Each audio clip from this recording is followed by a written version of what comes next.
எல்லாருக்கும் என்னுடைய அன்பும் வணக்கமும். இப்போ 2 நாளைக்கு முன்னாடி என்னுடைய தம்பி சாட்டை துரைமுருகன் அவர்கள் கைது செய்யப்பட்ட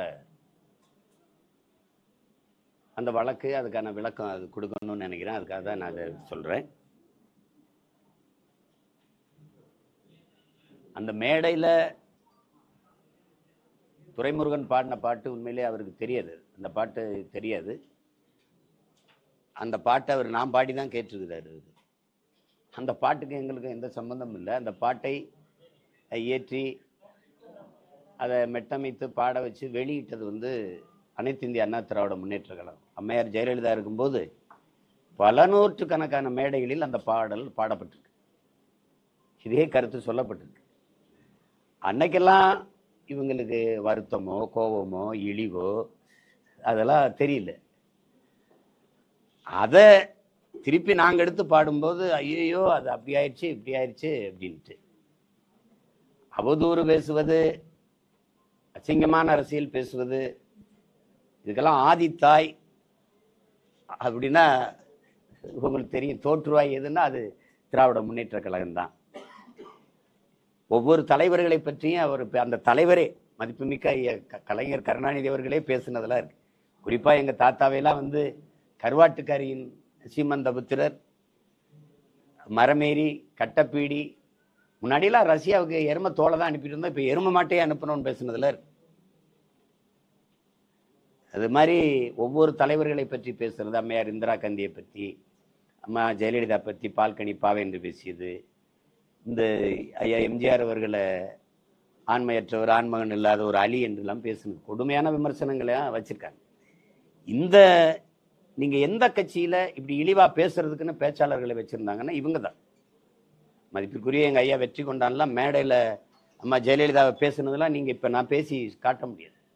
இப்ப அந்த கட்சியில சிவாஜி கிருஷ்ணமூர்த்தின்னு ஒருத்தர் பேசுறதெல்லாம், சைதை சாதிக்கெல்லாம் ஒவ்வொரு மாற்று கட்சியில் இருக்க பெண்களை பற்றி குறிப்பிடுறதெல்லாம் நீங்க கேட்டு பாருங்க.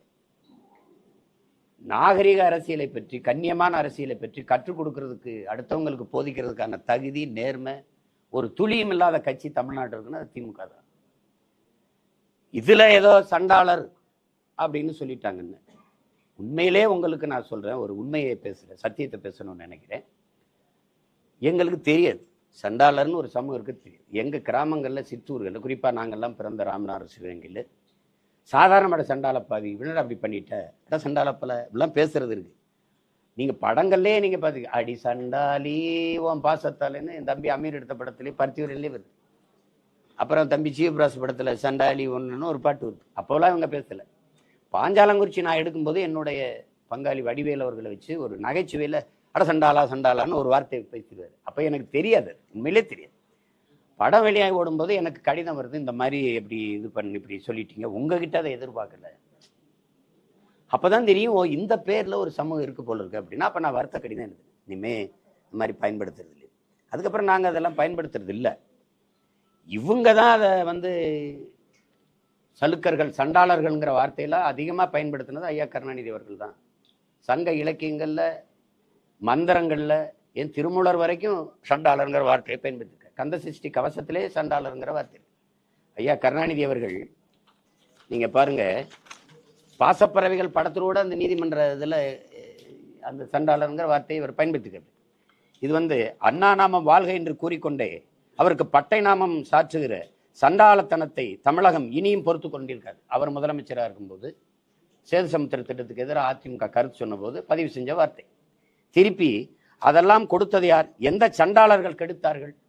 அதையெல்லாம் கெடுத்தது யார்? இந்த சேது சமுத்திர திட்டத்தை அமைக்க விடாம அதையெல்லாம் கெடுத்தது யார்? எந்த சண்டாளர்கள் அதை கெடுத்தது? இது யார்? ஐயா எழுதுனது, ஐயாவே எழுதுனது. நீங்க பாருங்க, கந்த சஷ்டி கவசம் முதல்ல அதை எழுதினவர் மேலதான் நீங்க நடவடிக்கை எடுக்கும். எஸ்சி எஸ்டி ஆக்ட் போடணும். இது பாருங்க, கனகபூசை கொள்ளும் காலியோடு அனைவரும் விட்டாங்காரரும் மிகுவள பேய்களும் தண்டியக்காரரும் சண்டாளர்களும் என் பெயர் சொல்லவும் இடி விழுந்தோடிட என்று கந்த சஷ்டி கவசத்துல வருது. இது ஒரு அர்த்தமற்றது. திடீர்னு எங்க சாதி வந்துருச்சுன்ட்டு இவ்வளவு காலமா வலிக்கல. மேல் பாதியில கோயிலுக்குள்ள போக விடாம பூட்டை பூட்டிட்டு சாவி எடுத்துட்டு போகும்போது உங்களுக்கு வலிக்கல. நீ எசி தானமான்னு பக்கத்தில் இருக்க பெண்ணை கேட்கும்போது வலிக்கல.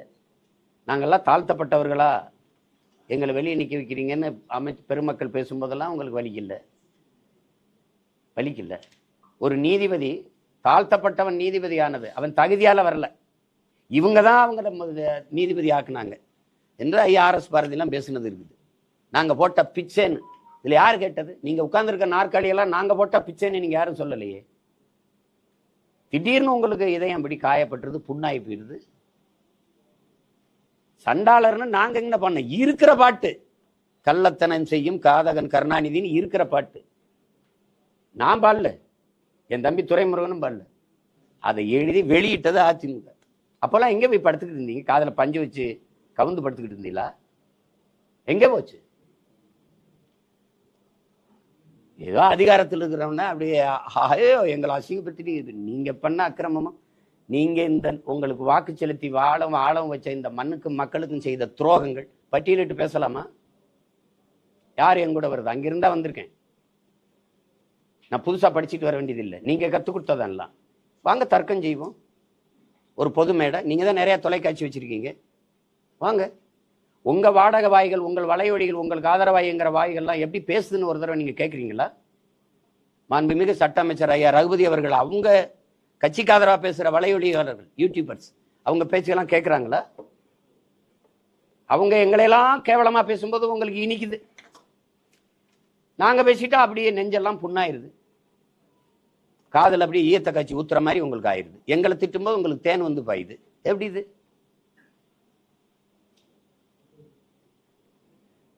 கன்னியாகுமரியில பேசினாருங்க துறை, கன்னியாகுமரியில பேசினாரு, புதுசா ஒன்றும் பேசல, அதுவும் நான் பேசினதுதான். நீங்க உங்களுக்கு ஒன்று சொல்றேன், முல்லை பெரியாற்று அணைக்கு கீழே பேபி அணைன்னு ஒன்று இருக்குது. அந்த அணையில தான் நீரை தேக்கி நம்ம எடுக்கணும். அதுல மரங்கள் அடர்த்தியா கொஞ்சம் இருக்கிறதுனால, கொஞ்சம் பெரிய மரங்கள் இருக்கிறதுனால நீரை அதிக அளவு தேக்க முடியல. அந்த மரத்தை வெட்டி கொஞ்சம் ஆழப்படுத்திட்டா அதிக அளவு நீரை தேக்கலாம்ங்கிறது இருக்கிற யதார்த்த நிலை. இந்த மரத்தை வெட்டிக்கிறவனு கேரள அரசு கிட்ட அனுமதி எத்தனை ஆண்டுகளா தமிழ்நாடு அரசு கேட்கும்னு நினைக்கிறீங்க? நீங்க சொல்லுங்க. ஒரு தோராயமா 45 ஆண்டுகளா கேட்குது, தர மறுக்கிறாங்க. கடைசியா ஐயா பினராயி விஜயன் தந்துட்டாரு. ஆனா அது போகும்போது எதிர்த்து வழக்கு போட்டு உச்ச நீதிமன்றத்துல அதை மறுத்துடுறாங்க. ஒரு மரத்தை வெட்டக்கூடாதுங்கிறத நம்ம ஏற்கிறோம், ஆனா மரத்தை வெட்டிட்டா நட்டு வச்சு வளர்த்துற முடியுங்கிற யதார்த்தம் இருக்கு, இயற்கை உண்மை இருக்கு. ஆனா வெட்டிட்டா வளர்க்கவே முடியாதுங்கிற, மரத்தை வெட்ட அனுமதிக்காத கேரளா, என்னுடைய மேற்கு தொடர்ச்சி மலையில கன்னியாகுமரியில் மலையை வெட்டி அப்படியே 80 லட்சம் டன் அதானியினுடைய வெளிங்க துறைமுகத்துக்கு எடுத்துட்டு போகுது. 80 லட்சம் டன் அவங்க சொன்னது, அவ்வளவுதான் எடுக்குமா சொல்லுங்க. மதுரை உயர்நீதிமன்றத்தில் ஒரு வழக்கு வருது, கேரளாவில் மணல் அள்ளுவதற்கும் மலையை கற்களாக நொறுக்குவதற்கும் மலையை மணலாக மாற்றுவதற்கும் தடை இருப்பதால், இந்த வார்த்தையை கொஞ்சம் தடை இருப்பதால் வழக்குதாரர் போடுறார். தடை இருப்பதால் தமிழ்நாட்டிலிருந்து மலையை மணலாக கற்களாக எடுத்துட்டு போக நீங்க அனுமதிக்கணும்னு நீதிமன்றத்தில் அனுமதி கேட்குது. தமிழ்நாடு அரசு அதுக்கு எந்த எதிர்ப்பு தெரிவிக்கல. நீதிபதி சொல்றாரு, ஒரு நாளைக்கு 700 லாரிகள்ல நீங்க எடுத்துட்டு போகலாம். அந்த நீதிபதி ஏன் கேரளாவில் தடை இருக்குன்னு கேட்டிருக்கணுமா இல்லையா? இப்ப என்ன கோவம்னா, அவன் நல்ல ஆத்தாளுக்கு அப்பனுக்கும் பிறந்தவன் இங்க ஆள்றா அப்படின்னு வரும்ல. என் மலை எனக்கு, என் வளம் எனக்கு, என் மண்ணின் வளத்தை நான் பாதுகாக்கணும்னு நினைக்கிறவன் தானே எனக்கு தகப்பனா இருக்க முடியும். மற்ற மாநிலங்கள்லாம் பெத்தவனே அப்பனா இருக்கான், எங்களுக்கு மத்தவனே அப்பனா இருக்கிறதுனால தான் இந்த சிக்கல். ஏன் அதை பத்தி கவலைப்பட மாட்டேங்கிற? ஒருத்தங்க வெட்டுனா வளர்த்துற முடியுமாடா, அந்த மரத்தை வெட்டுனா வளர்க்க முடியுமாடா மலையன் ஏன் கேட்கல? உன்னால உருவாக்க முடியாத ஒன்றை உங்களுக்கு அளிக்கிற உரிமை யார் கொடுத்தது? வளங்களை சுரட்டி கொடுப்பதை வளர்ச்சி என்று கட்டமைத்தது யார்? உங்களுக்கு கற்பித்தது யார்? யார்? இந்த மலை உங்களுதா? இந்த பூமி உங்களுதா? பரம்பரை சொத்தா? இல்லை, உங்கள் பிள்ளைகளிடத்து நீங்க வாடகைக்கு வாங்கி வாழ்றீங்க. போகும்போது அவன்கிட்ட பத்திரமா ஒப்படைச்சிட்டு போகணும். இதானே உலக நீதி, இயற்கை யதார்த்தம். இதை பத்தி கவலையே படாம என்ன கொடும் துரோகங்களை இந்த கட்சி ஆட்சியெல்லாம் செஞ்சுக்கிட்டு இருக்குன்னு நினைக்கிறீங்க? இப்ப இருக்கிற மாண்புமிகு ஐயா தமிழக முதல்வர் ஸ்டாலின் அவர்கள்ட்ட கேளுங்களேன். கர்நாடகாவில் எந்த கட்சி ஆட்சிக்கு வந்தாலும் காவிரியில தண்ணி தராது. அந்த மேகதாத்துல அணை கட்டியே தீர்வேங்கிறது கோட்பாடு. அது பாரதிய ஜனதா, அது காங்கிரஸ், 2 பேருக்கும் கொள்கை மாறுபாடு கிடையாது.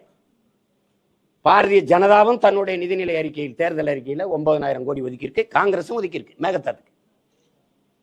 காவிரியில தண்ணி தராது தெரிந்து நீங்கள் காங்கிரஸ் கட்சியின் வெற்றிக்கு நீங்க போய் உழைக்கிறீங்க. கர்நாடகாவில் அங்க இருக்கிற தமிழர்களை ஓட்டு போட சொல்றீங்க. வெறும் ஒரு கட்சியின் தலைவர், திராவிட முன்னேற்ற கழகத்தின் தலைவர், நீங்க போய் காங்கிரஸ் கட்சியோட கூட்டணி, நீங்க அதுக்கு வெற்றிக்கு பாடுபடுங்க, நாங்க கேட்கல. ஒரு தமிழ்நாட்டின் முதலமைச்சர் நீங்க எப்படி போய் உங்க மாநில மக்களின் உரிமையை பறிக்கிற, தடுக்கிற, இழிவா பேசுகிற, ஒரு சொட்டு தண்ணீர் தர முடியாத தமிழர்களுக்கு சொல்ற ஒரு கட்சியை எப்படி வெல்ல வைக்கிறதுக்கு போய் தமிழர்கள் வாக்கை நீங்க சேகரிச்சீங்க? இப்ப அதே சீதாராமையா சிவகுமார முதலமைச்சர், துணை முதலமைச்சர் இங்க வந்து தமிழ்நாட்டில் வந்து இங்கே வாழ்கிற கன்னடர்கள் திமுக காங்கிரஸுக்கு ஓட்டு போடுங்கன்னு பேச வச்சிருங்க பாப்போம். எப்படி நீங்க செஞ்சீங்க? இப்ப ஒரு டிஎம்சி கொடுக்க சொல்லுது காவிரி மேலாண்மை ஒழுங்காற்றுக்குழு, ஒரு டிஎம்சி தர முடியாதுன்னு முதலமைச்சர் சொல்றாரு. உங்க பதில்? மேகதாதுவில் அணை கட்டியே தீர்வோம் கர்நாடகா. பதில்? எவ்வளவு பெரிய துரோகம்! எதை சொல்லிட்டாருன்னு சீமான வந்து நீ இருக்கிற பாட்டா பாடின, எத்தனையோ பாட்டை பாடுற இருக்கிற பாட்டை பாடின, அதுக்கு உருவமே இருக்கிறீங்க. உங்க உருவமே கர்நாடகாவில் இருச்சான், அப்படியே பிண மாதிரி தூக்கிட்டு போனான், செருப்பு கழட்டி அடிச்சான், தீ வச்சு கொளுத்துனான். நீங்க கண்டிக்கல, உங்க கட்சி கண்டிக்கல, உங்க கூட்டணி கட்சி கண்டிக்கல. தமிழ்நாட்டில் நான் ஒரே ஒருத்தன் தான் எடுத்து பேசினேன், எப்படா என் முதலமைச்சர் அசிங்கப்படுத்துவேன்னு. ஏன்னா எனக்கு தன்மானம் இருக்கு, சூடு சொரணை இருக்கு, இனமானம் இருக்கு. ஒண்ணுமே கண்டிக்கல. இதெல்லாம் விட துரோகம் இருக்கா? கேளுங்க, நீங்க கேளுங்க. இத்தனை நேற்று வரைக்கும் 13 பேர் மீனவனை கைது பண்ணியிருக்கு. அதுக்கு முன்னாடி 26 பேர், எத்தனை ஆயிரம் பேர் சிங்கள சிறைக்குள்ள இருக்கான். எவ்வளவு படகுகள் பறிப்பு, எவ்வளவு வலைக்கிழிப்பு, எவ்வளவு சித்திரவதை. ஒரு பிரச்சனைக்கு தீர்வு ஆனதில்லை. 30 நாள்ல 133 பேர் கொலை, படுகொலை. அதுல கடைசிக்கு 34வது பேரா தம்பி ஆரம்பிச்சிட்டாங்க. அவர் அறியப்பட்ட தலைவருங்கனால பாடக்குன்னு அந்த செய்தி வெளியில வந்துட்டு. அதுக்கு முன்னாடி சட்டம் 133 பேர். சட்டம் இருக்கு, ஒழுங்கா இருக்கா? நீங்கள கேள்வி கேட்கறீங்க, சட்டம் ஒழுங்கு எப்படி இருக்கு? சட்டம் இருக்கு, அது ஒழுங்கா இருக்கா? சாராய சாவு எப்படி இருக்கும் நாடு? கொலைகாரர்கள் சாராய வியாபாரிகள்கிட்ட நீங்க ஆட்சி அதிகாரத்தை கொடுத்தீங்கன்னா எப்படி இருக்கும்? இந்த நசுதீன் சார்னு ஒரு நடிகர் இருக்காரு, அவர் கேட்கிறாரு, ஒரு பைத்தியக்காரன் நகரத்தை தீ வச்சு கொளுத்திடுறான், எரியுது, மக்கள் பதறி ஓடுறாங்க. பைத்தியக்காரன் நகரத்தை கொளுத்திட்டான், ஊரை கொளுத்திட்டான், அவன் கையில தீப்பெட்டியை கொடுத்தா பைத்தியக்காரன் யாருன்ட்டு. நம்ம தான் தொடர்ச்சியா அந்த பைத்தியக்காரங்க கையில அதிகாரத்தை கொடுத்து கொடுத்து கொடுத்து என்ன சேட்டை இது?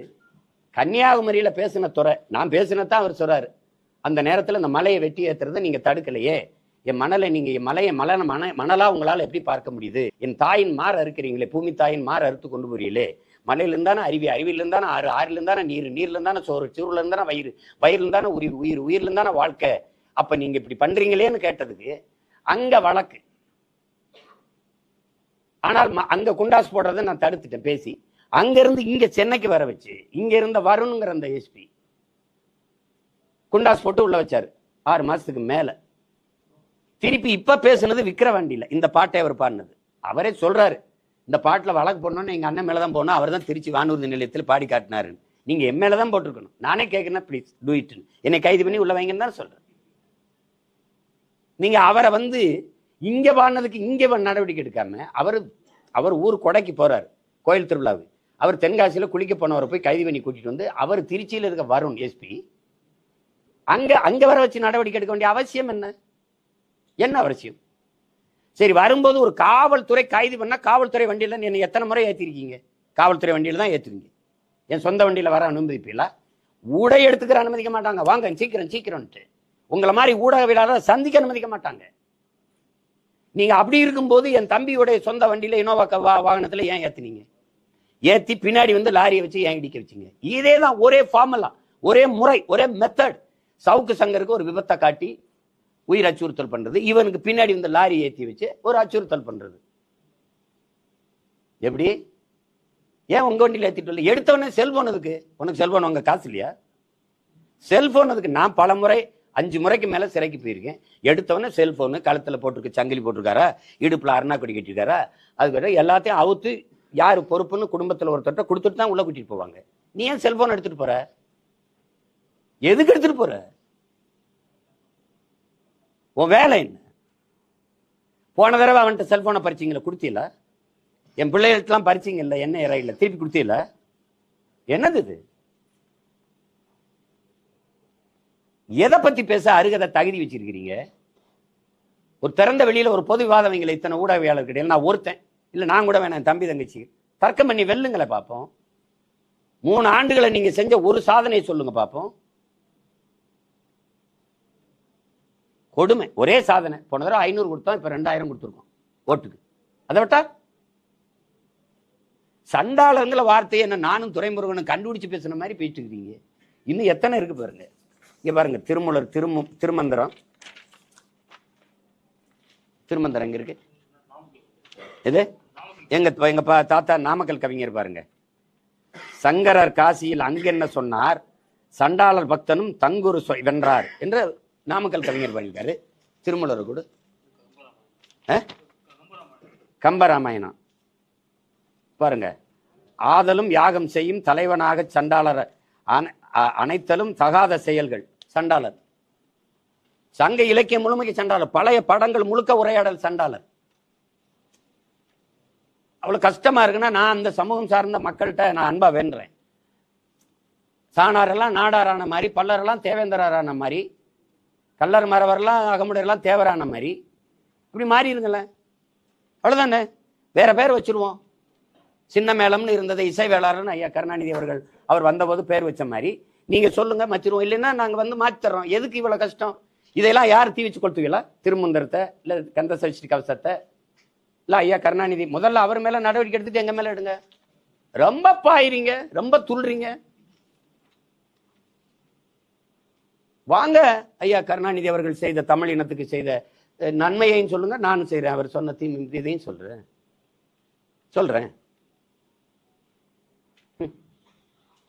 லட்சக்கணக்கா என் இனம் சாகும்போது குருவி செத்த மாதிரி காசை சேர்த்து வந்து ரத்த பொட்டங்களை வாங்கிட்டு வரும்போது இதே ஜாபர் செட்டை வச்சு பூட்ஸ் காலால ரத்த பொட்டங்களை நசுக்கி தேய்த்தவர்கள் இவர்கள். தோட்டா இல்லாம சைக்கிள் பிரிவிலுக்கு போடுற பால் ரசு குண்டை உருக்கி அதுலயும் தரமான பால் ரசத்தை குண்டா செய்ய முடியும் தோட்டாவை.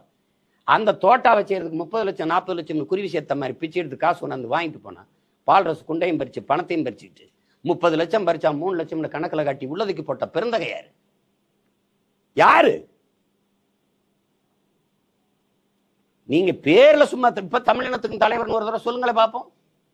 தானே தலைவர், தன்மான தலைவர் டாக்டர் கலைஞர் தமிழர் சொல்லுங்க பார்ப்போம். தமிழ் பேரினத்துக்கு ஒரே ஒரு தலைவன் தான், அது என் உயிர் தலைவன் பிரபாகரன் மட்டும்தான். உண்மா போட்டு தமிழினத்துல நீங்க உங்க வீட்டுக்கு இந்த கட்சிக்கு வேணா தலைவனா இருக்கலாம்.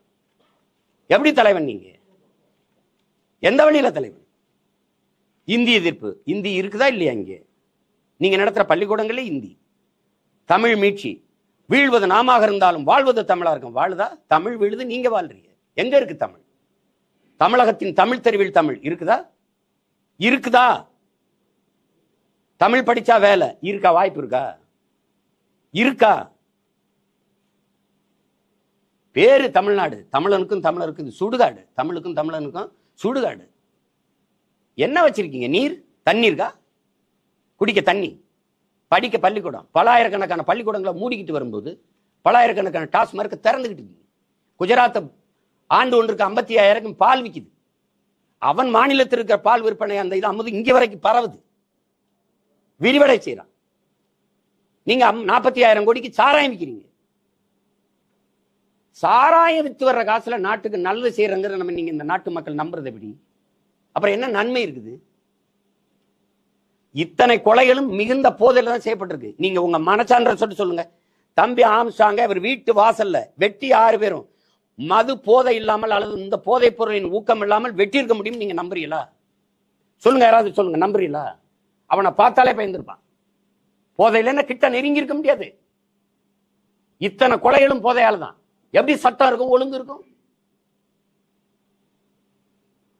நீங்க எல்லாம் குண்டு போட்டுக் கொள்றதா படுகொலை நினைக்கிறீங்க. குடிக்க வச்சு கொள்றதுக்கு பேர் என்ன? பேர் என்ன?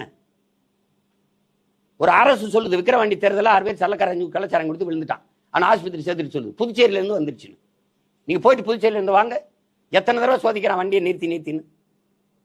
அத்தனை சோதிச்சு அங்கிருந்து மதுப்பாட்டில் இங்க வரக்கூடாது தடுக்கிறவன் சாராய போட்டத்தை அப்படி உள்ள விட்டான். யாருக்கு தெரியாம வந்துருச்சா? இதை சொல்றதுக்கு வெக்கமா தோத்து போச்சா அரசு? என்னமா ஒண்ணு அவரு நாங்க இப்படியாக்க அப்படி செய்யும் தான் தெரியும். புதுசா என்ன ஜெயிலுக்கு போறேன்னா? சும்மா இருந்த பையனை உங்க அப்பா ஜெயிலில் போட்டு தமிழ்நாட்டுக்கு என்னை அடையாளம் கட்டி விட்டாரு. இன்னொரு தடவை நீங்க வேணா போடுங்க, எனக்கு ஒன்றும் இல்லை, ஒரு வேலையும் இல்லை. உள்ள போய் நல்லா படிச்சு குறிப்பெடுத்துட்டு வந்து மறுபடியும் உங்களை தான் வச்சு செய்வேன். வேற என்ன? இப்ப கேட்கறதுக்கு எந்த பதிலும் இல்லை உங்ககிட்ட. ஆவின் பால் விற்பாங்க. எங்கன்னு கேட்டா பதில் சொல்லுங்க. முதலமைச்சர் பால் வளத்துறை அமைச்சரை பேச சொல்லுங்க. மாட்டு பால் விற்கிறீங்களா? மாடங்க மாடங்க மாடங்க.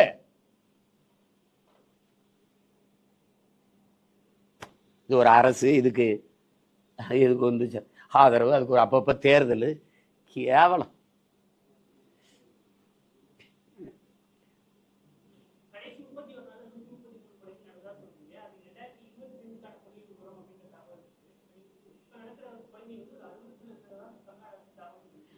அறுபது பேர் உயிர் இல்லையா? இதா அப்போ 60 பேர் நீங்க சொல்றீங்க. நீங்க அப்படியே பர்ஃபெக்ட் புள்ளி விவரத்தை சொல்லி பர்ஃபெக்ட் கணக்கு சொல்லிடுவீங்களா? சரி, நான் 133ங்கிறேன், நீங்க 60ங்கிறீங்க. 60 உயிரா இல்ல வேற எதுமா?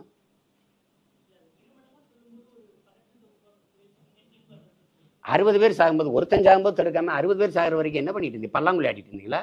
இல்ல கபடி விளையாடிட்டு இருந்தீங்களா? இல்ல கைப்பந்து விளையாடிட்டு இருந்தீங்க? என்ன பண்ணிட்டு இருந்தீங்க சொல்லுங்க.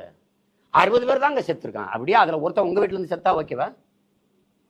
எப்படி தம்பி? ஆம்ஸ்டாங்க 3 முறை எச்சரிச்சான் உங்களுக்கு உயிருக்கு அச்சுறுத்தல் இருக்குன்னு சொல்றீங்க.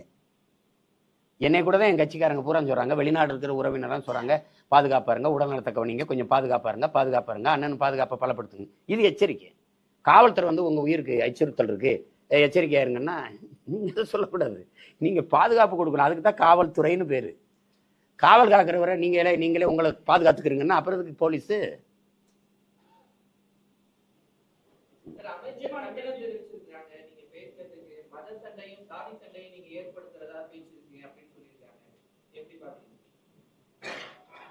நான் எங்க அண்ணன் கவுண்டமணி பங்காளி வடிவேல் நகைச்சுவை போல பாக்குறேன். வேற ஒன்றும் அவங்களுக்கெல்லாம் பதில் என் தங்கச்சியை என் தம்பியை கொடுப்பாங்க. ஐயா ஸ்டாலின் ஏதாவது சொல்லியிருக்காரா? நான் சொல்றேன். அவர் சொல்ல இல்ல, அப்ப அது எனக்கு இல்லை, வேற யாருக்கும். இவங்க இந்த திராவிட அரசியலை என் தம்பி எல்லாம் தெரிஞ்சுக்கணும். பாருங்க, அந்த வரலாறு வேணாம், அதுக்கு ஒரு பிரச்சனையை தீட்டு வருவாங்க. எங்க ஐயா அன்புமணி வந்து ஸ்டாலினுக்கு அவர்களுக்கு விவசாயத்தை பத்தி என்ன தெரியும்னு கேட்கிறாரு. இதுக்கு பதில் யாரு சொல்லணும்? கேள்வி யாருக்கு? எங்க ஐயா ஸ்டாலினுக்கு. ஐயா அன்புமணிக்கு பதில் அவர் தான் சொல்லணும். ஆனா ஐயா எம்ஆர்கே பன்னீர்செல்வம் சொல்லுவார். ஐயா விஜயகாந்த் வந்து ஐயா கருணாநிதிக்கு ஏதாவது கேள்வி எழுப்புனா அவர் தானே சொல்லணும். உங்களுக்கு கேள்வி வச்சா நீங்க தானே பதில் எழுதணும். வேற ஆள் உங்களுக்கு பதில் எழுதுனா மால் பிராக்டிஸ் ஆயிரும். ஆனா ஆற்காடு வீராசாமி ஐயா தான் சொல்லுவார். எங்க அண்ணன் திருமாவளவன் ஏதாவது திமுக எதிராக கேள்வி கேட்டா அந்த கட்சியில இருக்கிற ஒருத்தர் இல்லாம காங்கிரஸ் இருக்க அம்மா யசோதாவை வச்சு பேச விடுவாங்க. அது மாதிரி இத்தனை பேர் இருக்கும்போது நான் கேட்டது உங்ககிட்ட, பேசுனது உங்க அப்பாவை பத்தி. ஒண்ணு உங்க அப்பாவை பத்தி எப்படி பேசுவா சீமா நீங்க கேட்கணும், இல்ல உங்க மகன் அவரு பேரம் பேசணும். அதை விட்டுட்டு சம்பந்தம் இல்லாத ஒருத்தர் அவங்க கருணாநிதி மகளா இல்ல மருமகளா? எதுக்கு என்கிட்ட பதில்? நீங்க எதுக்கு குறுக்க பாயிறீங்க? என் தம்பி இந்த சிவகார்த்தியை நடிச்ச படம் வேலை இல்லை வருத்தப்படாத வாலிபர் சங்கத்துல ஓரமா போய் அங்க நின்று விளையாடுக்கப்பா, அதான் சொல்லணும். வேற என்ன சொல்ல முடியும்?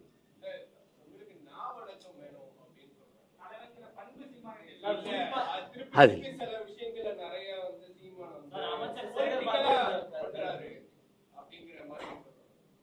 அவங்க கருத்தை மதிக்கிறேன். அது போல நீங்க நடந்து காட்டுங்கன்னு நான் வேண்டேன்.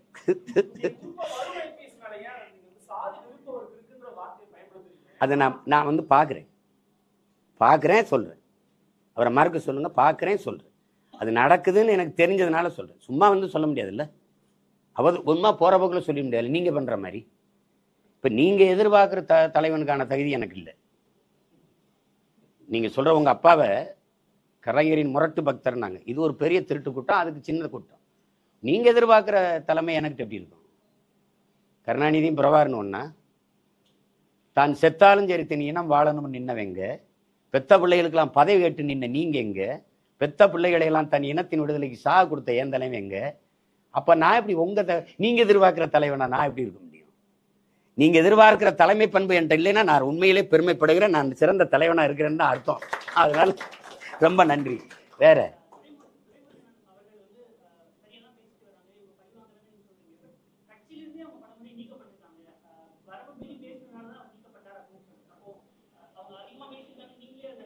அப்படி இல்லை. இதை பாருங்க, நான் சில சமயம் அவர் தவறா பேசுறாரு, அடுத்தவங்க மனது காயப்படும்னா அவங்கெல்லாம் புகார் அளிக்கல, நானாதான் நீக்கியிருக்கேன். ஒரு செதுக்கும் போது கண்ணியமற்ற வார்த்தைகளை பயன்படுத்தான்னு 2 தடவை சொல்லி அவர் அது மீறி பேசினாலும் எடுத்தேன். இதுக்கு அவருக்கும் சம்பந்தம் இல்லை. பாட்டை அவனுக்கு கற்றுக் கொடுத்ததே நான் தான். எனக்கு கற்றுக் கொடுத்தது அதிமுக ஆட்கள். அவங்க போட்ட பாட்டை தான் நான் எனக்கு யாரோ அனுப்பி வைக்க பகிரில, அதை நான் கேட்டு எப்போ 2009 அந்த காலகட்டங்கள்ல. அப்போ இதை இன்னைக்கு போடுறது சும்மா பழிவாங்கல் தான். அதனால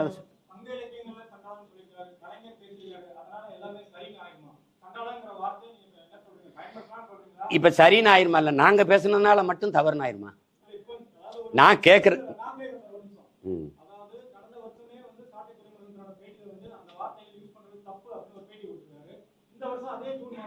அவர் பயன்படுத்தல. திரும்ப திரும்ப நீங்க தவறா தம்பி, நீங்க தவறா கேள்வி கேட்கிறீங்க. பயன்படுத்தல. ஏற்கனவே இருக்கு அந்த பாட்டு. அந்த பாட்டை எழுதுனவ பயன்படுத்தணுங்க தான் நீங்க கேட்கணும். அப்ப என்ன பண்ணது? அந்த பாட்டை அந்த வரி வரும்போது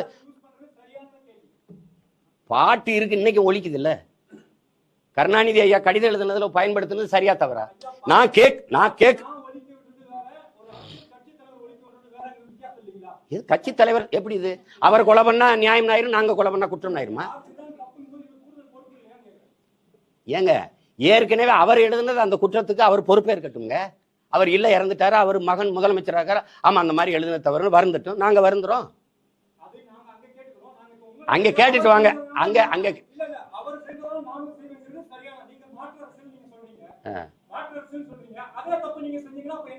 அவர் அந்த தப்பு செஞ்சது நீங்க இதுவரை கேட்கவே இல்லையே. நாங்க பேசினால தானே நீங்க நாங்க அப்புறம் முதல்ல கேட்டுட்டு வாங்க.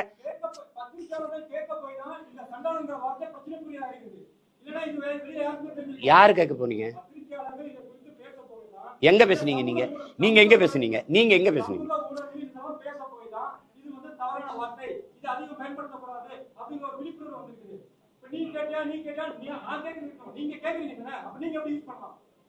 ஏங்க நீங்க என்னங்க இவ்வளவு காலமா இருக்குது, அவர்கிட்ட கேட்காம நீ எப்படி பண்ணலாம்? நீ எப்படி பண்ணலாம்? யாரு தவறு செஞ்சாலும் பிரச்சனை இல்லை, நாங்க பேசினா தப்பாயிருதா உங்களுக்கு? நீங்க எல்லாம் ஏன் பயன்படுத்தினீங்க நான் கேட்கிறேன். இப்ப நாங்க இருங்க, கொஞ்சம் இருங்க.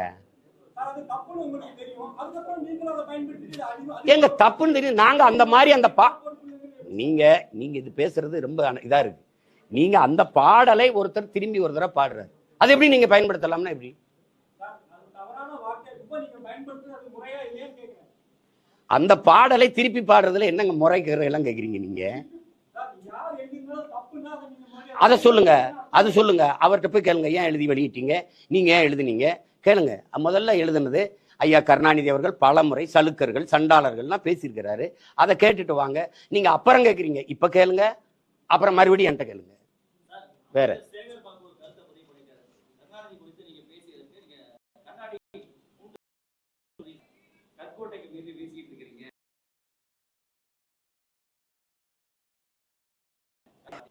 நேத்து கூட பார்த்தேனே, வீசிட்டு போயிருக்கலாமே. பாட்டுல இருங்க. நீங்க எல்லாம் இங்க பாருங்க, திமுக இருக்க அமைச்சர்கள் எல்லாம் பட்டியல் எடுங்க. இவர் எங்கிருந்து வந்தாரு? ஐயா ராஜகண்ணப்ப, KKSS சார், ரகுபதி, ஏவாவேலு, எல்லாரையும் எடுத்து பாருங்க. தம்பி செந்தில் பாலாஜி அங்க பதவியில் இருக்கும்போது அங்க இருக்கிறது, அங்க வேற பேசுறது, இங்க பதவியில் இருக்கும்போது இங்க வர்றது, இங்க பேசுறது. அப்ப எப்படி? எங்க நல்ல சாப்பாடு கிடைக்குமோ அங்க நாக்கு தொங்க போட்டு ஓடனா எப்படி? என்ன கோட்பாடு கொள்கை இருக்கு? அங்க இருக்கும்போது புரட்சி தலைவர் என் உயரம் தெரியுமே, 5.6. அது கூட தெரியாம இவ்வளவு படிச்சு இவ்வளவு விளையாட்டுலாம் விளையாண்டு வந்திருக்கேன். அது எனக்கு தெரியும். 5.6.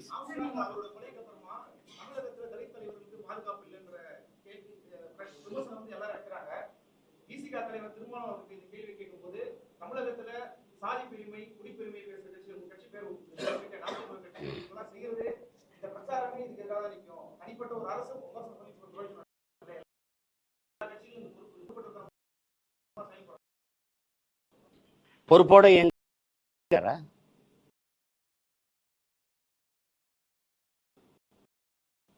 அவங்க தான் அப்படி செய்யறாங்க.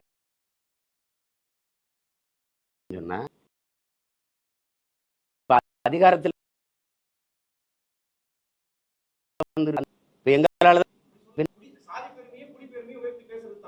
யாரு பேசுற யாரு பேசுற யாரு பேசுற குடிப்பெருமை எங்க பேசுது? இவ வன்னியர்னு பார்த்தா எனக்கு ஓட்டு போடாதுன்னு ஒரு கட்சி தலைமை பேசிருக்கானா? ஜெயங்கொண்டத்தில் ஒரு தாழ்த்தப்பட்ட பிள்ளை ஒரு ஆதி தமிழ் மகனை நிறுத்தினேன். இவன் தமிழன்னு பார்த்தா ஓட்டு போடு, இவனை பறையன்னு பார்த்தா போடாத, உன் ஓட்டு எனக்கு தீட்டுன்னு சொல்லிட்டு இறங்கி வந்த ஒரு தலைமை இங்க இருக்குன்னா நீ என்ன போய் குடிப்பெருமைனா? நீ ஆணவம்ங்கிற, சாதிய ஆணவம்ங்கிறீங்க. சாதி சமஸ்கிருத சொல், அது குடின்னு தான் அடையாளம். ஆணவம்ங்கிறீங்க, நான் அதை பெருமைன்னு நினைக்கிறேன். சாதிய ஆணவம்ங்கிறத தமிழ் படுத்தி சொல்றேன். அதனால அதை குடிப்பெருமை பேச்சார். குடிப்பெருமை கொலையை கடும் குற்றமாக கருதன்மன் பேசுனது நாங்க தான். நீங்க பிச்சுக்கறீங்க. நீங்க சாதிய பேச, நீங்க பொது தொகுதியில் நின்று ஜெயிக்க முடியுமா? எங்க அண்ணன் திருமாவளவனுக்கு வெளிப்படையா ஒரு சவால் விடுறேன், பொது தொகுதியில் நின்று ஜெயிப்பில. அப்புறம் நீங்க மத்தவன எதுக்கு சாதி பிரச்சனை பேசுறீங்க? நீங்க ஒரு பொது தொகுதி கேட்டு வாங்க முடியல ஸ்டாலின்ட்ட. 16 தொகுதி பொது தொகுதியில் நிக்க வச்ச என்ன போய் சாதி பெருமை பேசுறேன்? தம்பி, நீங்க சார்ந்து ஒரு அரசியல் கட்சியோட நிக்கிறீங்க. நீங்க திராவிட எதிர்ப்பை கத்துக் கொடுத்தது யாரு? எனக்கு மனசான்றோட பேச சொல்லுங்க. அவரை சொல்லுங்க தம்பி. தமிழ் மண்ணில் அவர் எழுதி வந்த தாய் மண்ணில் ஐயா ரவிக்குமார் அவர்கள் பெரியாரை பற்றி தொடர்ச்சியா கட்டுரை எழுதி வந்தாரா இல்லையா? அன்னைக்கு அண்ணன் சுவீரபாண்டியன், என்ன தம்பி இப்படி நாங்க தமிழ் பாதுகாப்புல இருக்கோம், என்ன தம்பி இப்படிலாம் வருதுன்னு போன நான் வன்னியர்கிட்ட கேட்டேன். அவன் ஒரு இதை எடுத்து காட்டுறான். ரவுக்கு துணி ஏன் விலை ஏறி போச்சுன்னா, பள்ளச்சி பறிச்சுலாம் ரவுக்க போட ஆரம்பிச்சா விலை ஏறாதான்னு பெரியார் கேட்டதை எடுத்து காட்டுறான். இதுக்கப்புறம் எப்படி அவரை போகிறது? இன்னைக்கு நீங்க எல்லாம் பெரியாரிஸ்ட், நாங்க பெரியாருக்கு எகென்ஸ்ட் தானே தம்பி. ஒரு மகனை நீங்க எடுத்து பாருங்க தம்பி. சாதிய உணர்வு மத உணர்வு இருக்கிற வரை தமிழன்கிற இன உணர்வு பிறக்காது. நாம் தமிழர் என்று சொல்லணும்னா அவனுக்கு சாதிய உணர்ச்சி மத உணர்ச்சி சாகணும், அதுதானே வரும். அப்புறம் சாதிய மத உணர்ச்சி எப்ப வீழுதோ எப்ப தாழுதோ அப்பதான் தமிழர்ங்கிற இன உணர்ச்சியை பிறக்கும். நாங்க எடுக்கிறதா சாதிய ஒழிப்பு, நாங்க எடுக்கிறதா. அப்புறம் நீங்க சும்மா 50 ரூபா அவர்கள் சாதி பேசுறாரு, சாதி பத்திர பாசுறாரு. சாதி பேரை வச்சுக்கலான்னு என்னைக்கு நாங்க பேசிருக்கோம்?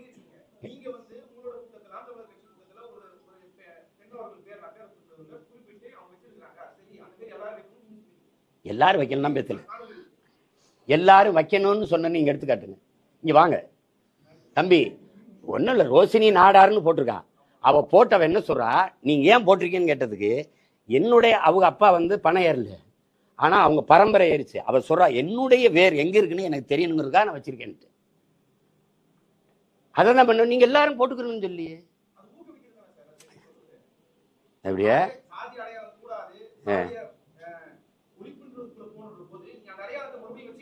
நீங்க அதை ஒழிக்க போராடுறவன்ட்டே இதை கேட்டுக்கிட்டு இருந்தீங்கன்னா, நான் ரெட்டியாரு, நாங்க என்ன ரெட்டியார் தெலுங்குல தான் ஓட்டு கேட்பேன்னு. ரெட்டியார் மாநாட்டுல பேசுனா ஐயா நேரு வை கே சார் கேள்வி கேட்காத, நீ என்ன கேட்கிற? திரும்ப திரும்ப பேச்சுக்கிற.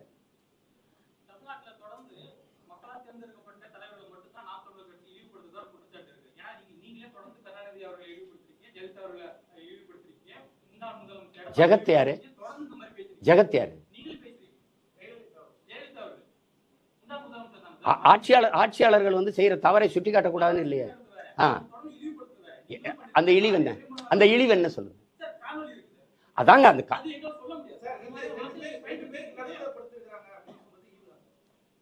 ஆமா, நீங்க திராவிடம் பேசுனீங்க, பார்ப்பனருக்கு எதிரான திராவிடம். நீங்க 2 திராவிட தலைவருக்கு இடையில ஒரு பெண்ணை படுக்க வச்சிருக்கீல்ல, பதிச்சிருக்கீல்ல. படுத்திருக்கிறது தவறாங்க? படுத்திருக்கிறாருன்னு அப்ப நீங்க படுத்தீங்கன்னா அப்படி சொல்லணும். அவர் சாஞ்சு இருக்கிறார், அப்படியே சாஷ்டாங்கமா விழுந்திருக்கிறார் அப்படி சொல்லுவாங்க. ஏதாவது தவறுன்னு ஒரு பட்டியல் போட்டு வெளியிட்டுங்களேன். நான் அதெல்லாம் தவறு அப்படின்னு படிச்சுட்டு பேசுறேன். படுத்திருக்கிறத படுத்திருக்குன்னு தாங்க சொல்லணும். கடற்கரையில 8 ஏக்கர் எடுத்து புதைச்சது உனக்கு வழியே தரல. ஒரு கடற்கரை தமிழின மக்களின் பொது சொத்து புதவெளி ஆக்குனது உனக்கு கோவம் வரல. என்னது இது? என்ன விமர்சனம்? ஒரு மனுஷி படுத்திருக்காருன்னு படுத்திருக்குன்னு சொல்ல முடியும் தம்பி. இதுல என்ன விமர்சனம்? உனக்கு என்ன பிரச்சனை? சரி, இனிமே நான் படுத்திருக்கல அப்படியே அப்படியே சாஷ்டாங்கமா விழுந்து கிடக்குறாங்கன்னு வேணா சொல்றேன், மாத்திக்கிறேன்.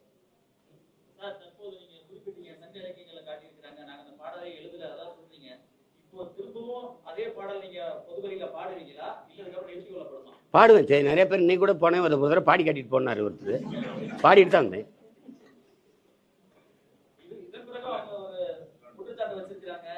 உங்க குற்றச்சாட்டு குப்பையில போடுங்க தம்பி. குற்றச்சாட்டு என் மேல சொல்றதுக்கு நேர்மையின் தகுதியை வச்சுக்கிட்டு வா வா பேசு.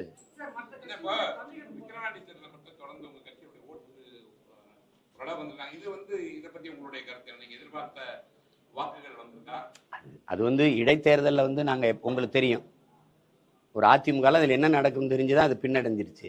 நாங்க அப்படி பின்னடைய முடியாது, வளருகிற கட்சி. நாங்க எங்க கருத்தை விதைச்சுக்கிட்டு மக்களுக்கு எங்க வேட்பாளரை அறிமுகப்படுத்திக்கிட்டு ஒவ்வொருத்தரும் இப்படி ஒரு கட்சி இருக்குன்னு சொல்லணும், அதான் முதன்மையானது. அதை நாங்க செஞ்சோம். நீங்க இதை எப்படி பார்க்கணும்னா, உண்மையிலேயே இது தேர்தலா நடத்தப்படுதா, இதை நீங்க ரசிக்கிறீங்களா, ஏற்கிறீங்களா? ஒரு பத்திரிகையாளரா, ஒரு பொது மனிதனா, ஒரு குடிமகனா இந்த போக்கு சரியானது தானே? எல்லா அமைச்சர்களும் அங்க கூடி ஒரு தெருவுக்கு ஒரு அமைச்சர் நின்றுட்டு எல்லா சட்டமன்ற உறுப்பினர்கள் பாராளுமன்ற உறுப்பினரையும் கூட்டி வச்சுக்கிட்டு நீங்க வந்து கணக்கு இல்லாத காசு, துணிமணி, அவங்களுக்கு உணவு, அவங்களுக்கு எல்லாம் கொடுத்து ஒரு அந்த இதுலயே வச்சு மக்களை அப்புறம் நீங்க வாக்கு செலுத்தி வர்றதுல அதையும் மீறி கள்ள ஓட்டும் போடுறீங்க. இப்போ இது எந்த மாதிரியான அணுகுமுறை, இது எப்படிப்பட்ட ஆட்சி முறை, இதை எப்படி நீங்க ரசிக்கிறீங்க, ஏற்கிறீங்க? இதுல என்ன நீங்க வந்து இதை தேர்தலுங்கிறீங்க, எந்த மாறுதல் இதுல வரும்? இதே அமைப்புக்குள்ளதான் நம்ம வாழ்ந்தாகணுங்கிற நிலைமைக்கு நீங்க தள்ளுறீங்க எல்லாரையும். அப்ப நீங்க இதை மாற்றுறதுக்கு என்ன வழின்னு நீங்க யோசிக்க மாட்டீங்க. புதிதா ஒரு ஆற்றல் வந்தா அதை சிதைக்கிறதுக்கு, அதை ஒழிக்கிறதுக்கு தான் நீங்க காசு கொடுக்காம இந்த பிள்ளைகள் போராடுறாங்க அப்படின்னு ஒரு குறிப்பு கூட கிடையாது. ஒண்ணு சாதிய உணர்ச்சி, மத உணர்ச்சி, இதுக்குள்ளதான் நிக்குது. அதிகபட்சமா காசு, அதான் சாதி, மதம், சாராயம், பணம், சாப்பாடு. இதுதானே இங்கே நீண்ட காலமா இந்த கட்சிகளின் அரசியல் கோட்பாடா இருக்கு. இதுல என்ன மாற்றத்தை நீங்க பார்த்துட்டீங்க? இப்ப இந்த வெற்றி எப்படி நீங்க கொண்டாடுவீங்க? மனச்சான்று இருந்தா எப்படி கொண்டாடுவீங்க? உங்களுடைய நிலைப்பாடு எப்பவுமே ஒரு தனித்துவமா தான் இருக்கும். இப்ப நீங்க எதிர்பார்த்ததை விட வாக்கள் அதிகமா வந்திருக்கா இல்லையா? அது மொத்தமா எண்ணி முடிக்கும் போது தானே தெரியும். மாலையில அவ்வளவுதானே எண்ணி முடிச்சா போன தடவை வாங்கினதை விட வாங்கியிருக்கோமா, இல்ல அதே இடத்துல நிக்கிறோமா, குறைஞ்சிருக்குமா, கூடியிருக்குமான்னு தெரியும். அதுதானே, அது அப்புறம் தான் சொல்ல முடியும்.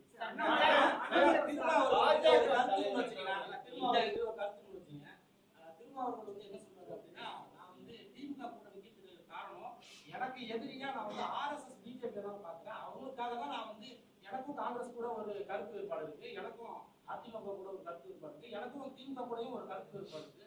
இதனால என்னோட பெரிய எதிரியா நான் ஆர்எஸ்எஸ் பார்க்கிறேன். அவங்கள எதிர்த்து போராடுறதுக்கு எனக்கு சில தகுதிகள் தேவைப்படுது, பலம் ஒன்று தேவைப்படுது அப்படின்றதுதான் சொல்றாங்க. இதனாலதான் திமுக கூட இருக்கிறத குறிப்பிட்டு சொல்றாங்க. அதை நான் ஒன்றும் சொல்லலையே, அதை நீங்க குறிப்பிட்டு சொல்லியிருக்கீங்க. அதனால ஒன்றும் சொல்ல, அவர் முடிவு பண்ணிட்டாரு இங்கதான் நம்ம இருக்க முடியும்னா அதை ஒன்றும் சொல்ல. ஆனா திமுக, ஆர்எஸ்எஸ், பிஜேபி எதுக்குதாங்கிறது முதல்ல யோசிக்கணும்ல. எதுக்குதான்னு பார்க்கணும். முரண்பாடுகள் இப்போ பாமக வந்து ஒரு கொள்கை சொல்லுது, உயிர் கொள்கை சமூக நீதிங்குது. அதுக்கு நேர எதிர் பாஜக. பாஜகவோட கூட்டணி வைக்கும்போது உயிர் கொள்கை செத்து போகுது. அப்ப எந்த கோட்பாடு எல்லாருமே என்கிட்ட சொல்றது, இப்ப நீ சொல்றது சரிதான் சீமான், தனிச்சு நிக்கணும், இப்படி நிக்கணும்னா நான் கட்சியை காப்பாற்றணுங்கிற நம்ம கேள்வி அடுத்து என்ன வருது? கட்சியை காப்பாத்துறதே லட்சியம் ஆயிட்டா இப்ப எந்த லட்சியத்தை காப்பாற்ற நம்ம கட்சியை ஆரம்பிச்சோங்கிற கேள்வி வந்து. அப்ப முரண்பாடு இருந்தாலும் நாங்க உடன்படுறோம்னா எந்தெந்த முரண்பாடு? காவிரியில தண்ணி தரவே முடியாதுன்னா, அது கச்சத்தீவை மீட்கவே முடியாதுன்னா, அப்ப எந்த இடத்துல நமக்கு உடன்பாடு? நீங்க சொல்லுங்க, எந்த இடத்துல? நீங்க என் தம்பி பாலச்சந்திரனை விடுங்க, இத்தனை எல்லா படுகொலையும் விடுங்க. ஒரு 13 வயசு சிறுவன், அவனை கூட்டிட்டு வந்து ராணுவ கஸ்டடியில் இருக்கான். அந்த செய்தி இங்க உளவுத்துறைக்கு, இந்த தமிழ்நாடு அரசுக்கு, இந்தியா ஆண்ட அரசுக்கு எல்லாருக்கும் தெரியும். பிரபாகரன் குடும்பத்துல ஒருவர் கூட உயிரோடு இருக்கக்கூடாதுன்னு சொன்னாலே அவரோட கட்டி பிடிக்கணுமா? அவரோட போய் அப்படி ஒரு ஓட்டு வாங்கி வெல்லணுமான்னு யோசிச்சு பாருங்க. காங்கிரஸ் எதுக்காக திமுக தூக்கி சுமக்குது? எந்த இடத்துல என் இனத்துக்கு நின்றது? மொழி இல்ல வழக்காடுகள உரிமையில் அங்க தமிழ் மொழி, இல்ல ஆட்சி மொழி, அதிகார மொழி, இல்ல காவிரி நதி உரிமை, முல்லை பெரியாற்று உரிமை, இல்ல கச்சத்தீவு மீட்பு, இல்ல மீத்தேன் எடுக்கிறத தடுக்கிறது? எந்த இடத்துல நீங்க எனக்கு நின்றுருக்கீங்க? எதுக்குமே இல்லை. முழுக்க என் இனத்தை படுகொலை செய்து கொன்றது உலகத்துக்கே தெரியும். அன்னைக்கு எங்க அண்ணன் உண்ணாவிரதம் இருந்தது, உங்களுக்கு தெரியும், மரணம் வரை உண்ணாவிரதம் இருந்தது. அன்னைக்கு எதிர்த்தது யார? இதே காங்கிரஸ் தான். அன்னைக்கு அதிகாரத்தில் இருந்தது இதே திமுக தான். அப்புறம் அதிமுக வந்து டெய்லி வந்து அவங்க கூட்டம் பண்ணாங்க. ஆனா வந்து குறிப்பா வந்து எல்லா தொண்டர் நிர்வாகிகள் வந்து நாம் தமிழரோட கூட்டணி வச்சுக்கணும்னு பேசுறாங்க. உங்களுடைய நிலைப்பாடு?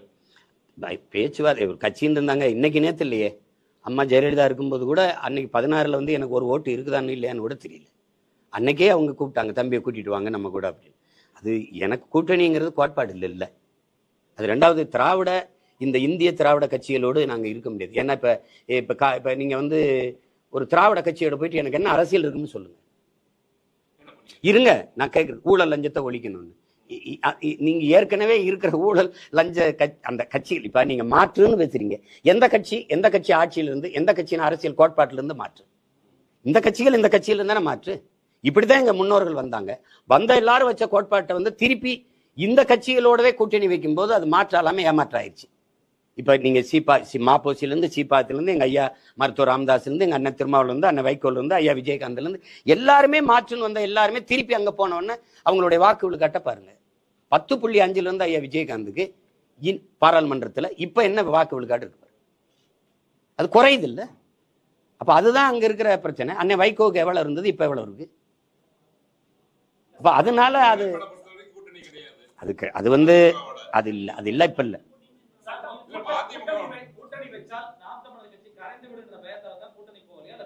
இல்ல நோக்கம் இருக்கு. இப்ப எனக்கு வந்து தம்பி உங்களுக்கு என்ன சொல்லணும், எனக்கு ஒரு கனவு இருக்கு. என் நாடு எப்படி இருக்கணும்னு இருக்கு. எனக்கு 10 ஆண்டு பசுமை திட்டம், பல கோடி பனை திட்டம், பசுஞ்சோலை, பள்ளிகள், இந்த தனியார் முதலாளிகளை இன்ஸ்டியூஷனை அவங்க மூட வேண்டியதில்லை. ஆனா அவங்களோட சண்டை செய்யணும், தரத்தை உயர்த்தணும். அரசு மருத்துவமனைக்கு மக்கள் திரும்பி, அரசு பள்ளி கல்லூரிக்கு மக்கள் பிள்ளைகள் படையெடுத்து வர்றது கூடணும். கல்வி தரத்தை உயர்த்தணும். எப்படி கொடுக்கணும்? தனித்திறன் கல்விக்கு முன்னுரிமை கொடுக்கணும். நீரை பெருக்கி இந்த தண்ணீர் விற்கிறத தடை செய்யணும். ஏன்னா உலக உயிர்களின் உயிர் தேவை விற்பனைக்கு இல்லைன்னு ஒரு தடுக்கணும். இந்த நெகிழி, பாலித்தீன், இந்த பிளாஸ்டிக் குப்பைகளை தடுக்கணும். ஏன்னா எங்க பார்த்தாலும் என் நாடு வந்து மகா கவிதையில கவிப்பேரசு வைரமுத்து எழுதுனதை பாருங்க. நீங்க இந்திய நிலப்பரப்பு எவ்வளவு பெருசு இதோ அதளவுக்கு கடலுக்குள்ள இந்த பிளாஸ்டிக் நெகிழி குப்பை இருக்குங்கிறார். ஒரு திமிங்கல கரை ஒதுங்கிச்சு செத்துன்னு வைத்தறுத்தா 40 கிலோ இடையில பிளாஸ்டிக் கழிவுகள் இருக்குது. இப்ப மீனின் எண்ணிக்கை விட பிளாஸ்டிக்கின் எண்ணிக்கை கூடிக்கொண்டு போகுதுங்கும் போது நம்ம விழித்துக் கொள்ளணும். அதை நோக்கி பேசினா உங்களுக்கு வேடிக்கையா இருக்கும். நீங்க சாராய பொருளாதாரத்தை விடு, மாற்று பொருளாதார பெருக்கத்துக்கு வா, வேளாண்மை முன்னிறுத்தி தற்சார்பு பசுமை பொருளாதாரத்துக்கு போவோம், நிலமும் வளமும் சார்ந்த தொழிற்சாலையை உருவாக்குவோம். பனை அதிகமா இருக்கா, அது சார்ந்த தொழிற்சாலை. தென்னை அதிகமா இருக்கா, அதுதான் இந்த தொழிற்சாலை. கரும்பு அதிகமா இருக்கா, அதுதான் இந்த தொழிற்சாலை. அங்கே படித்தவன் படிக்காதவன் எல்லாம் அவன் வாழ்விடத்துல வேலை கொடுப்போம். ஏ கிரேட் ஆசிரியரை நகர்ப்புறத்துல பணியமர்த்துற, சி கிரேட் ஆசிரியர் தான் சிற்றூருக்கு அனுப்புற.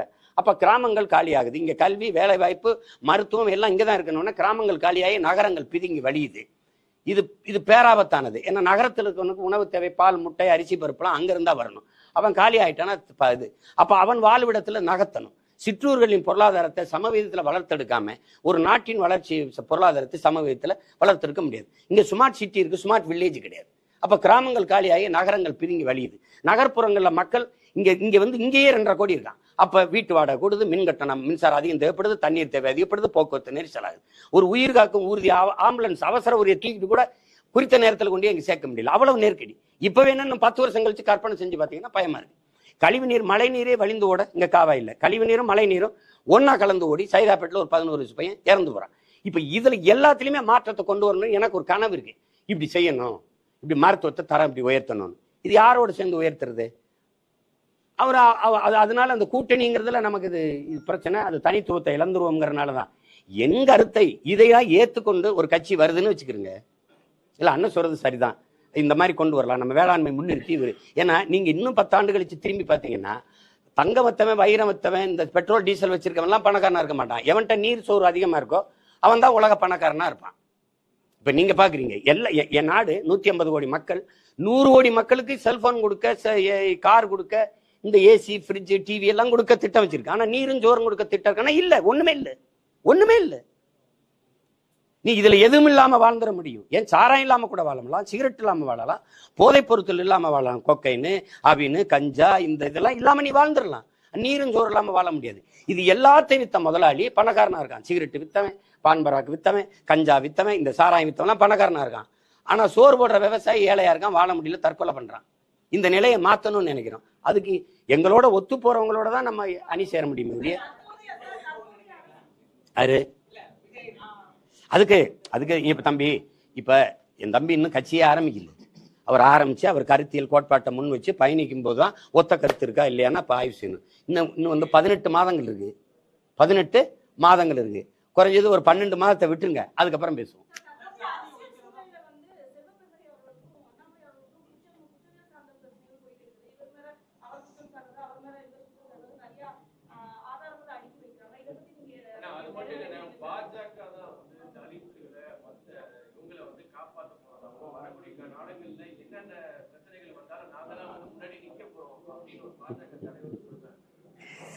ரசிச்சு சிரிச்சுட்டு போங்க தம்பி.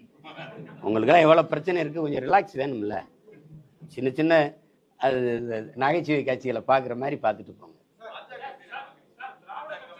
ஒரு பொது தொகுதியில் அது ஆதி தமிழ் குடிகளுக்கு என்ன முன்னுரிமை கொடுத்துருக்குன்னு பாருங்க. நாட்டின் முதல் குடிமகன் president of India Ramnath Kovind கோயிலுக்குள்ளே போய் வழிபட முடியல. ஒரு மரத்து நிழலில் உட்காந்து குடும்பத்தோட யாகம் வச்சு சாமி கும்பிட்டு போனார். நாட்டின் முதல் குடிமகன். இன்னைக்கு இருக்கிற பழங்குடி மகள் திரௌபதி முர்மு கோயிலுக்குள்ள போக முடியல, கட்டையை கட்டி வெளியில் நிறுத்திட்டேன். நீங்க ஐயா மோடியும் அத்வானியும் உட்கார்ந்துருக்காங்க, நீங்க பார்த்துருப்பீங்க. ஒரு நாற்காலி 2 பேரும், அந்த அம்மா ஓரத்துல கை கட்டி நிக்குது.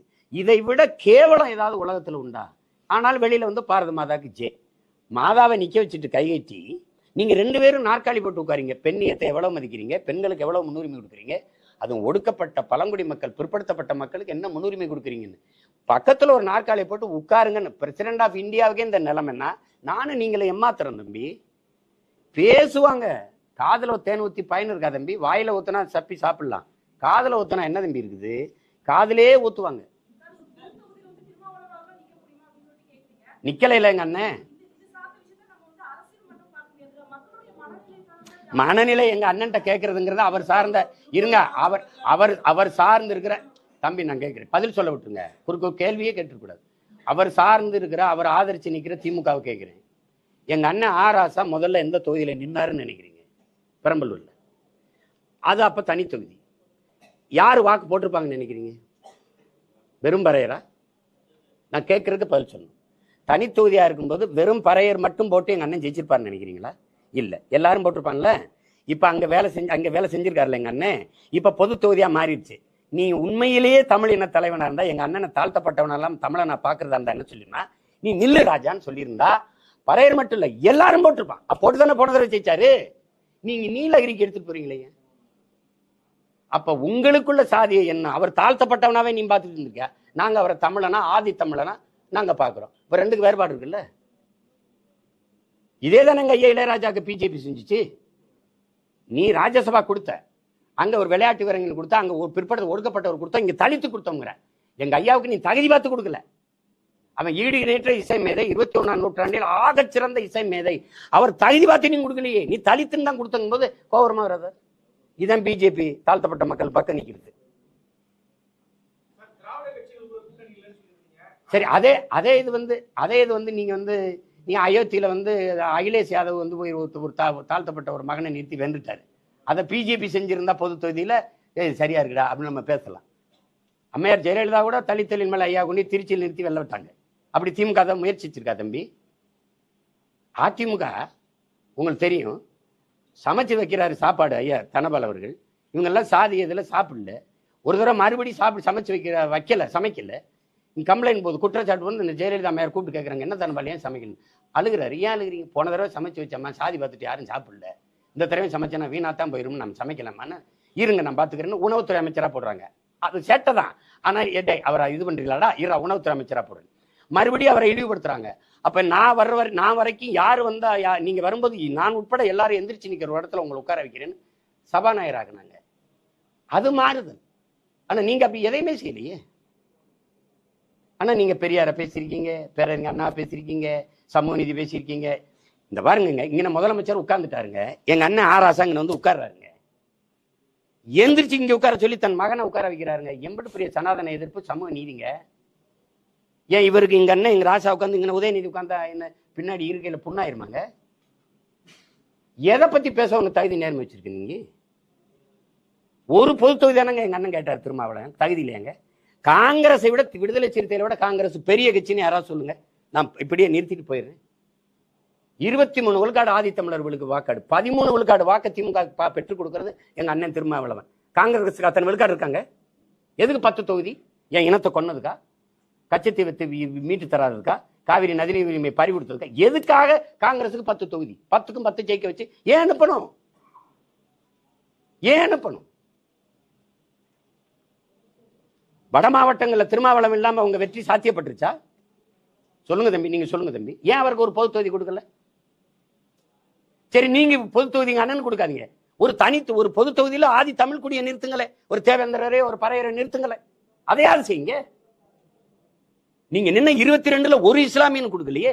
கூட்டணிக்கு இந்திய யூனியன் முஸ்லீமுக்கு தானே தள்ளி விட்டீங்க. மாமா நவாஸ் கனிக்கு போப்பாங்க. என்ன நீங்க கொடுத்தது எத்தனை? சனாதனங்கிறது நீங்க சனாதன எதிர்ப்பு உங்கள்ல இருந்தா நாங்க ஆரம்பிக்கணும்.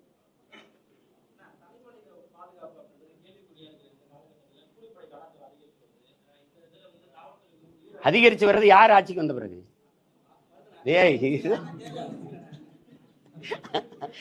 நீ என்னை நிறைய கேள்வி கேட்ப, அண்ணன் ஒரு கேள்வி கேட்டா இருங்கன்ற.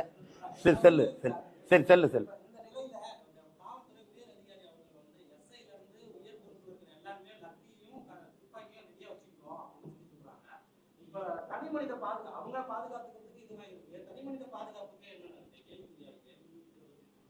இல்ல, தம்பிக்கு கூட ஒரு துவக்க கொடுத்துருக்காங்க, ஆம்சாங் கூட. எனக்கு கேட்டேன், எனக்கு தரல. 2 தடவை போட்டேன், தள்ளி விட்டுட்டாங்க. சரி, அது ஒன்றும் இல்லை. இப்போ நான் என்ன சொல்கிறேன் தம்பி, காவல்துறைங்கிறது குற்றம் நிகழ்ந்த பிறகு பிடிச்சு கூண்டில் நிறுத்தி தண்டனை பெற்று கொடுக்கறது இல்லை.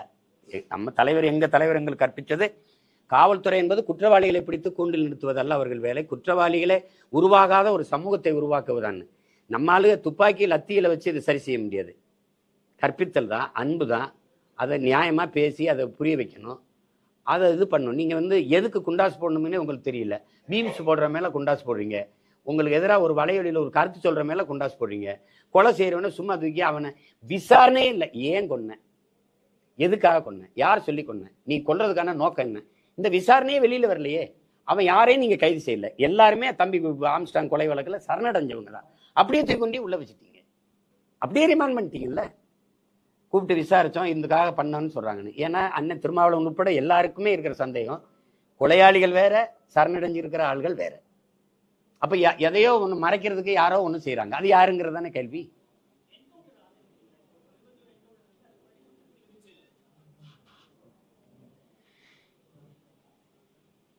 இதுக்கு எப்படி பதில் சொல்றதுன்னு தெரியல.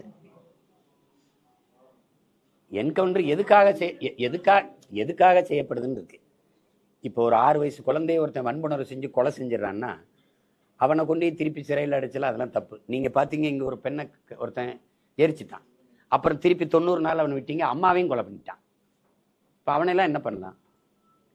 அவன் பார்த்தீங்கன்னா இப்போ இந்த காலத்து பிள்ளைகள் வெட்டியிருக்க மாதிரி முடியை வெட்டிக்கிட்டு நீட்டாக அப்படி சைக்கிளில் ஓட வரான். யாரு காசுலன்னா, எந்த பிள்ளையை சாக கொடுத்தோமோ அவங்க அப்பா அம்மா வரி காசுலையும் தான் அவன் சாப்பிட்டுக்கிட்டு இருக்கான் சிறைக்குள்ள. இந்த மாதிரி குற்றவாளிகளை நம்ம வச்சு பாதுகாத்துக்கிட்டு இருக்கணுங்கிறது எனக்கு சரியா இல்லை.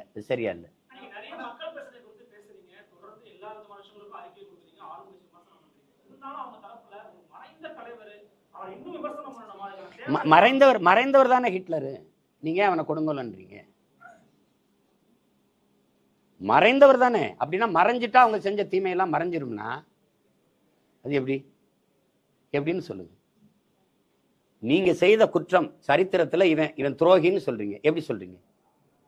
எங்க பாட்டனுக்கு எதிராக இருந்த காக்கை வெண்ணியன துரோகின்னு எப்படி சொல்றீங்க? இறந்துட்டார், புனிதர்னு சொல்லிடுவோம். எங்க பாட்டனுக்கு காட்டி கொடுத்த நல்லாங்கிற சமயக்காரர் இருக்கான், தீரன் சின்னமலையை காட்டி கொடுத்தாங்க. அவர் இங்க சாப்பிடுவாரு. அப்ப பங்கர், அப்பவே பதுங்குழியில காட்டி கொடுத்தா அவனை. இப்ப அவன் செத்துட்டான். ஐயோ ரொம்ப நல்லவன் வரலாற்றை பதிவு பண்ணிடலாமா? சொல்லுங்க. நீங்க செஞ்ச செயல்கள் தான் உங்களை காலமுறை அது நல்லவரா கெட்டவரான்னு எடுத்துட்டு போகும். நீங்க அதிகாரம் இருக்குங்கிறதுனால புனிதர் பட்டம் கட்டு எடுப்பது எப்படி நீங்க ஏற்பீங்க? எப்படி ஏற்பீங்க? இப்ப இயேசுவை காட்டி கொடுத்தாரு யூதாஸுங்கிறீங்க. இயேசுவும் இறந்துட்டாரு, யூதாஸ் இறந்துட்டாருன்னு வச்சுப்போம். யூதாஸ் நல்லவர் தான் அப்படி சொல்லுவீங்களா? அப்ப நீங்க ஏன் இறந்து போன ஜெயலலிதா எம்ஜிஆர் எல்லாம் பேசுறீங்க? ஏன் பேசுறீங்க? ஒருத்தர் இறந்துட்டதுனாலே அவர் புனிதர் ஆயிடுவாங்கிற கருத்தை எப்படி நம்ம ஏற்க முடியும் சொல்லுங்க? எங்கள் அண்ணன் காசி ஆனந்த கவிதை தான். செத்தாலும் புலிகள் தான், அவர்கள் வாழ்ந்தாலும் மலத்தில் நிறைய புழுக்கள் தான் எழுதினார். அந்த அந்த படுகொலை அப்போ அதை தான் உங்களுக்கு நினைவூட்ட வேண்டியது இருக்கு.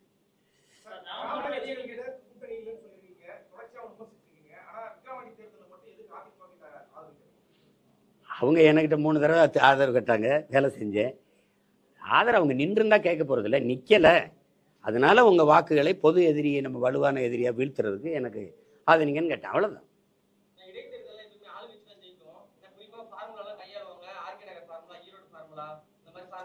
திருமங்கல ஃபார்முலா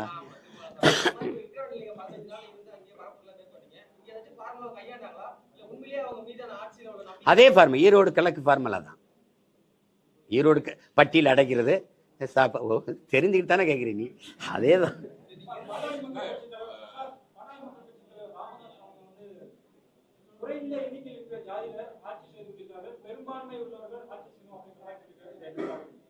அது எங்கள் ஐயாவுக்கு வந்து இப்போ என்னென்னா, இப்போ நாங்கள் ஐயாவை பெரிதாக மதிக்கிறேன், ரொம்ப பெரிதாக மதிக்கிறேன். ஆனாலும் சொல்கிறேன், பல முறை திமுகவோட கூட்டணி வைக்கும்போது எங்கள் ஐயாவுக்கு தெரியலையான்னு கேட்குறேன். தெரியுதுல்ல, அந்த கருத்து சரியை தவிர இதை நீங்கள் அப்போ கேட்டிருக்கணும். எங்கள் ஐயாவுக்கு மது ஒழிப்பு கொள்கையில் உறுதியாக இருக்காரு. மதுவை எவன் ஒழிக்கிறானோ, மது கடையை மூடுறானோ அவனோட நான் கூட்டணின்னு எங்கள் ஐயா சொல்லலை. சாதி வாரி கணக்கெடுப்பு நம்ம கேட்குறோம், குடிவாரியா என்னங்கிறோம். குடிவாரியா எவன் என்றானோ அவனோட நான் கூட்டணின்னு எங்கள் ஐயா சொல்லலை. இப்போ பாருங்க, நேரெதிராக இருக்கிற பிஜேபியோட கூட்டணி வைக்கிறது நம்ம எப்படி ஏற்கிறது? இந்த கொள்கைக்கு நேர்மாறு அவன் வகுப்பாரி பிரதிநிதித்துவத்துக்கு என்னைக்குமே அவன் இடம் கொடுக்க மாட்டான். அப்போ அவனோட கூட்டணி வச்சு என்ன பண்ண முடியும்? ஒரு ஓட்டுநாள் தம்பி என்னால அந்த வலிமையே அவனுக்கு சேர்க்கணும். அப்ப அந்த கொள்கைக்கு இங்க நீங்க திருப்பி அவர் தலைமையில ஒரு அவன் அந்த இந்த சமூக நீதி கொள்கைக்கு நேரெதிராக இருக்கிற ஒரு கட்சிக்கு போய் நான் ஓட்டு போட்டு வலிமை சேர்க்கிறதுங்கிறது ஒத்த ஓட்டுனால அது துரோகம் தானே தம்பி, அது தவறு தானே.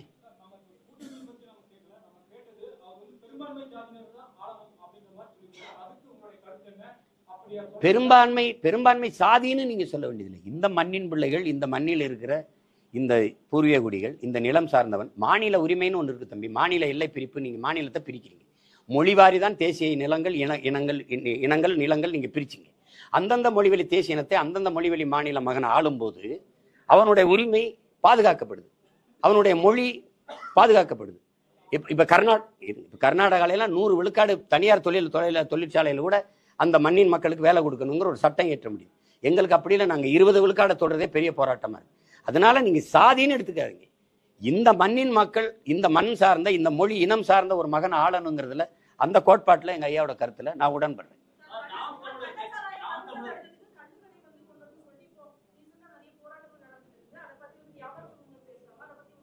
இல்ல ரீசென்ட்னு சொல்லாதீங்க, நீண்ட காலமா எங்க ஐயா நல்லசாமி போராடிட்டு இருக்காங்க.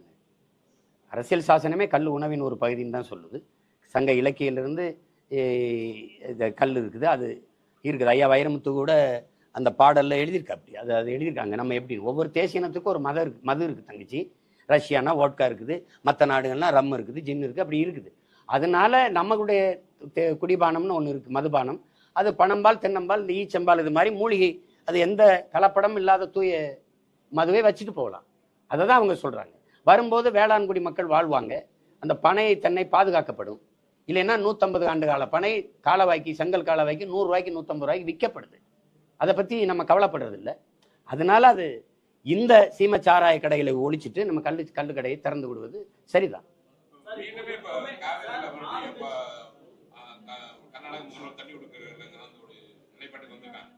மீண்டும் இல்ல, அதான் அவங்க செய்வாங்க.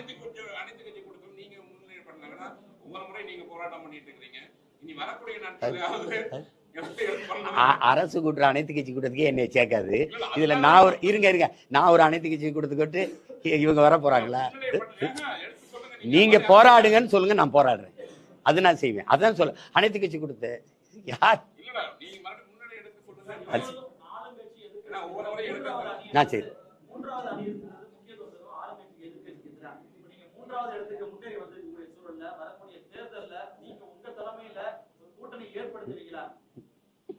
நீ விரும்புற, அதுக்காக செய்யறேன்.